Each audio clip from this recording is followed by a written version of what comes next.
नीलावंती एक शापित ग्रंथ। कहा जाता है कुछ पुस्तकें ज्ञान नहीं देती, वे परीक्षा लेती हैं।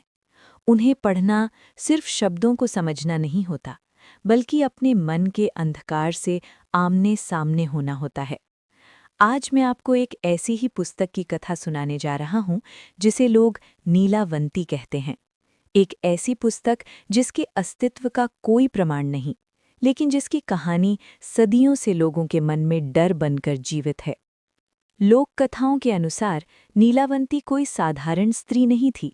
वो एक तांत्रिक साधिका थी, जिसने जीवन, मन और चेतना के गहरे रहस्यों को समझ लिया था। कहा जाता है उसने अपने अनुभवों, मंत्रों और साधनाओं को एक ग्रंथ के रूप में लिखना आरंभ किया। लेकिन ये ग्रंथ ज्ञान बांटने के लिए नहीं था। हर मंत्र के साथ एक नियम लिखा गया था और हर नियम के उल्लंघन पर एक दंड।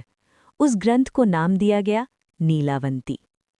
कथाओं के अनुसार नीलावंती ग्रंथ में लिखा था मनुष्य के मन की शक्ति, इच्छाओं और लालच का प्रभाव, और ये चेतावनी कि अधूरा ज्ञान सबसे बड़ा शाप होता है।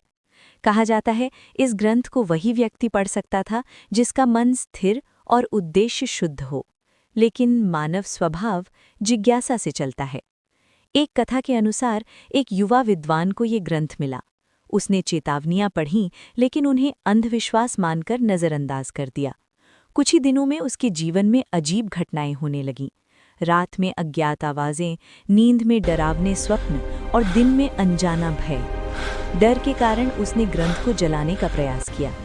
कहा जाता है पुस्तक जली नहीं, उसके पन्ने केवल काले पड़ गए। उसी दिन से लोगों ने इसे शापित ग्रंथ कहना शुरू कर दिया। समय बदला, विदेशी शासन आया। अंधविश्वास, झूठी तांत्रिक क्रियाओं और धोखाधड़ी के विरुद्ध कड़े कानून बने। धीरे धीरे ये बात फैलने लगी। नीलावंती इतनी खतरनाक थी कि सरकार ने इस पर प्रतिबंध लगा दिया। लेकिन सच्चाई ये है, आज तक किसी भी सरकारी दस्तावेज में नीलावंती नामक ग्रंथ पर प्रतिबंध का कोई प्रमाण नहीं मिलता।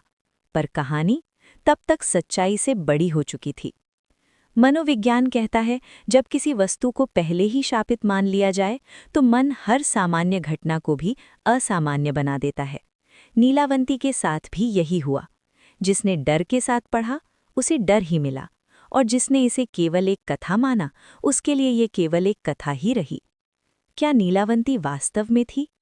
आज तक कोई मूल पांडुलिपि नहीं मिली, कोई पुस्तकालय रिकॉर्ड नहीं, कोई ऐतिहासिक प्रमाण नहीं। इसलिए कई विद्वान मानते हैं नीलावंती कोई ग्रंथ नहीं, बल्कि एक चेतावनी थी। एक ऐसी कथा जो बताती है कि ज्ञान बिना समझ के शक्ति नहीं, विनाश बन जाता है। आज भी जब किसी पुराने घर में बिना नाम की पुरानी पुस्तक मिलती है तो लोग फुसफुसा कर कहते हैं, कहीं ये नीलावंती तो नहीं? लेकिन सच ये है, नीलावंती किसी पुस्तक में नहीं, बल्कि मनुष्य के डर में जीवित है। और शायद इसीलिए ये कथा कभी समाप्त नहीं होती।